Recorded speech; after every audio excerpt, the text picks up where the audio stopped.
while I was working at the Housing Authority was when I got a call that President Kennedy wanted to talk to me about the Civil Rights Commission because uh, Louis Martin, who was Oh, it? yeah. Yeah, Mm-hmm. apparently had recommended me. So then I was at the White House on November the 17th being interviewed for the commission, which of course had been established in 1958. Uh, as you know what that is about. Mm-hmm. And always it had 6 members of the commission, all 6 males, and always been one black man. And Spotswood Robinson, who had taught me at Howard, was the one who was had been appointed by Johnson to the judgeship, and so that was his vacancy. And he'd been appointed by Kennedy to the Johnson, so that was a vacancy. So on the 17th, I was in Washington being interviewed for that. And on the 22nd, of course, was assassination. So I assumed that it was all over with. And not until, but the president was invited by the Central Committee to come and make a speech President Johnson then was invited to come and make a speech in St. Louis. For Valentine's Day, we were, and so I was one of the, quite a number of us, not a whole lot of black people, but now had bought tickets for that event. I was working at the St. Louis Housing Authority. That morning, I got a call from the White House saying the president would like to meet with you at 5 o'clock. And so he said, so at least I took notes, and from my office I took a yellow pad and I wrote who it was, wrote it down. I just wrote whatever it was saying that he wanted to. So then I called Shelby on his job and said, the president wants to meet with me at 5 o'clock. We were going, but I said, will you get ready so that I can go early so that I could be at 5 o'clock? So I did.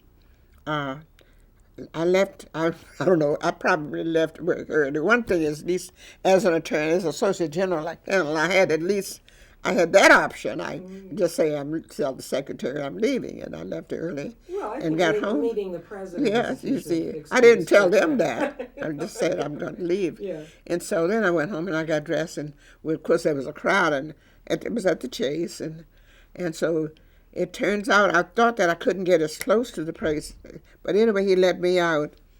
What I had done was all of the notes that had been told, I had written down, and I had this yellow pad with me, and I was standing on the corner of Kings Highway in Maryland trying to get across, and the crowds were there because the president was in town, and so then I tried to walk across, and the policeman stopped me, and I said, I've got to get to the president because the president wants to see me. And he looked at me, and I had all I said, God was with me. I had the note. So he took that pad, he went across and he saw somebody, and he came back and he said, come with me. And so then they walked me through into where the president was actually in the Park Plaza part. So went in through the Chase part, back over to the Chop, and he's in the front of the elevators where a lot of people were sitting. And so he had me sit there. And then there's people who were passing.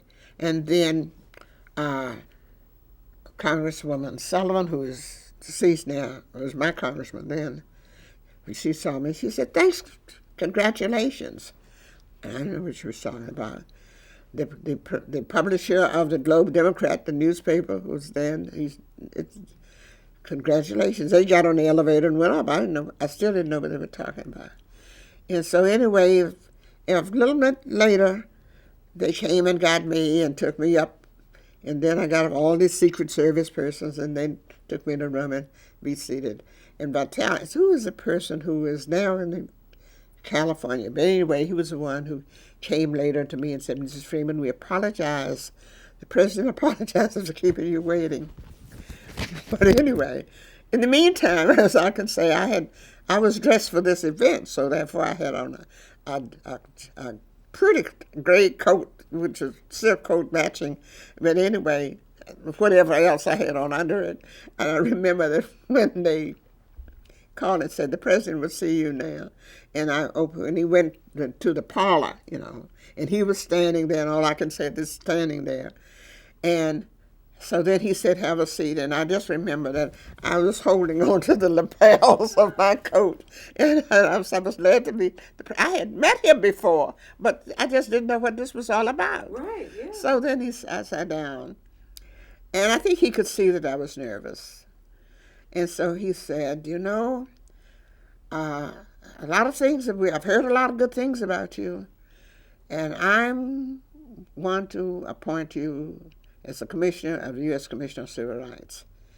In the meantime, that was a surprise.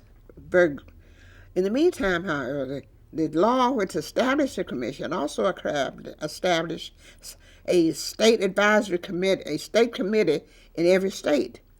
I had been one of the charter members of the Missouri advisory, so I was already familiar with all of the work of the commission, which I had been there. And so, in fact, I was vice chair. And so, therefore, at least I was actually very impressed with the fact that, excited about the fact that I was being considered, which I thought that it was ended when President Kennedy died. So I didn't have any clue that President Johnson was picking that up. He said, I checked you out with Roy Wilkins. I checked you out with the Urban League. I didn't tell him, he said, what I wanted you for, because they would have sent me some man, and I was determined that I was going to appoint women. And so then we talked. Did that surprise you that he had that kind of determination to appoint a woman? I was pleased. I don't remember, in terms of surprise. Well, just in terms of because I think that what I realized, the commitment that Kennedy had made about women, then for me, it was a realization that he had accepted this. And the surprise to me was that the fact that whatever file they had on me had been transferred and accepted. But he was doing his own confirming, and that was when he said, Whitney Young and all of them. But they had good things to say about me. They knew because I was very active in the NAACP and all of that. Mm-hmm. They knew that. But he felt, because I had heard that I had a couple of other names of some other black men who were with colleges somewhere that were being considered.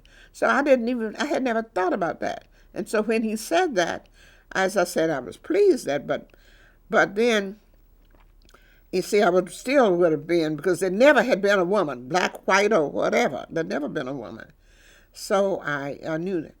And so I was, of course, very impressed with Father Hesburgh of Notre Dame, Hannah of Michigan State, and all of the others who were all very, very well known. And I said, well, I don't know. He said, oh, you can handle those deans. And that's exactly what he said.